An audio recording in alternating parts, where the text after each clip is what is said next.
Start by placing a long spirit level diagonally across the bathroom floor to quickly reveal any major high or low spots. Begin by clearing the subfloor of debris and sweeping so the level sits flat.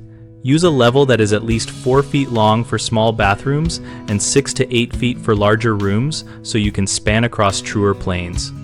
Hold it in several positions, including diagonals and along both walls to detect twist or crown. Mark any low areas with a pencil and high areas with chalk so you can track corrections. A straight edge and a Carpenter S level together will help you see small deviations under 1/4 inch over 8 feet. For low spots, mix a self-leveling compound following the manufacturer directions. Pour it into the lowest areas and feather the edges so the finished plane is continuous. Allow full cure time before tiling. For high spots, use a coarse sanding block or an electric floor sander on plywood or cement grinders on concrete, and then recheck with the level so you do not create hollows.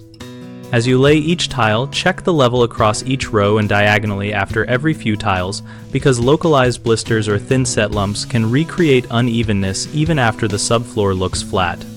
Common mistakes include trusting a single quick check, then starting to tile, which leaves unseen crowns that cause puddling. Solve this by doing multiple checks in several directions and rechecking after any grinding or filling. Another issue is overfilling low spots with too thin a layer of self-leveling compound which can crack under tile.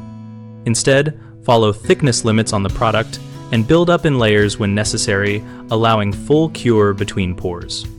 A third problem is failing to account for deflection in subfloor framing, which makes a surface feel flat but bounce under load.